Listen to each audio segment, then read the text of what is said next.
দেখুন বন্ধুরা, এই যে কাকিমা কিন্তু এই যে মাছ ধুয়ে নুন হলুদ মাখিয়ে এবার রান্নার জন্য রেডি করে রেখেছে। এবার কাকিমা ইলিশ মাছটা কী দিয়ে রান্না করে সেই রেসিপিটা আমি তোমাদের সঙ্গে শেয়ার করব। তোমরা প্রথম থেকে শেষ পর্যন্ত দেখতে থাকো ভিডিওটা। দেখুন বন্ধুরা, এই যে কাকিমা কিন্তু এই যে শিলে কিন্তু কাঁচা লঙ্কা বাটছে, এই দেখুন।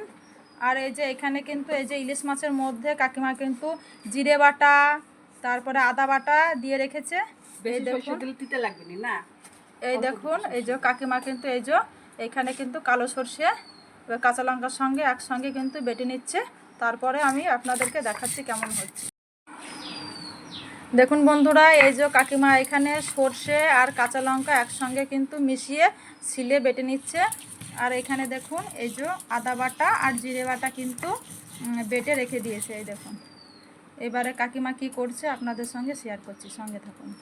দেখুন বন্ধুরা, এই যে মশলা বেটে এই যে কাকিমা কিন্তু এবারে মাছের মধ্যে তেল দিয়ে দিচ্ছে। তেলটার পরে দেয়া যাবে না, একবারে তেল দিয়ে সমস্ত মশলা দেওয়া হয়েছে, নুন হলুদ সমস্ত দেওয়া হয়ে গেছে। এবারে ভালো করে ম্যারিনেট করছে। এই দেখুন, আলতোভাবে কিন্তু ম্যারিনেটটা করতে হবে, না হলে কিন্তু ভেঙে যাবে মাছটা।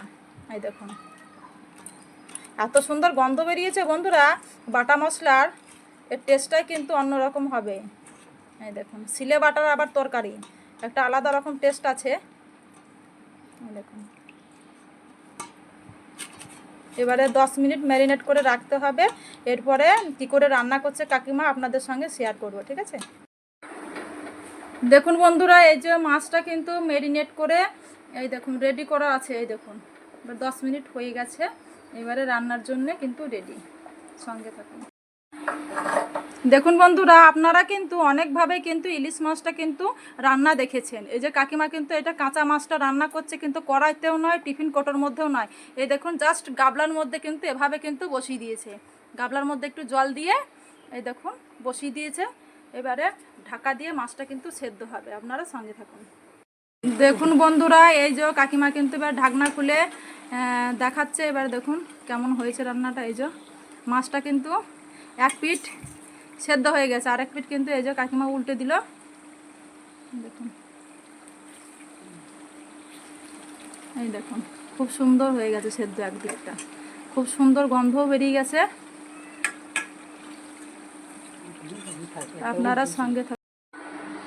দেখুন বন্ধুরা, ইলিশ মাছটা কিন্তু রেডি হয়ে গেছে। এটা হচ্ছে বাটিতে ইলিশ ভাপা, কাঁচা ইলিশ ভাপা, খুব সুন্দর গন্ধ বেরিয়েছে। এবারে আমরা খেয়ে দিয়ে দেখাচ্ছি কেমন হয়েছে। দেখুন বন্ধুরা, এই যে আমার দেওর কিন্তু এই যে এই দেখুন ইলিশ মাছটা খেতে বসে গেছে। এই দেখুন খাচ্ছে, কেমন হয়েছে গো? দারুণ দারুণ হয়েছে। দেখুন বন্ধুরা, ও কিন্তু খেয়ে বললো খুবই ভালো হয়েছে। আপনারাও তাড়াতাড়ি ঘরে এরকম রান্না করে খান। যদি ভিডিওটা ভালো লাগে তাহলে লাইক করবেন, কমেন্ট করবেন, শেয়ার করবেন, সাবস্ক্রাইব করবেন। এরকম নতুন নতুন রেসিপি পেতে আমার চ্যানেলটিকে সবাই সাপোর্ট করবেন। টাটা বন্ধুরা।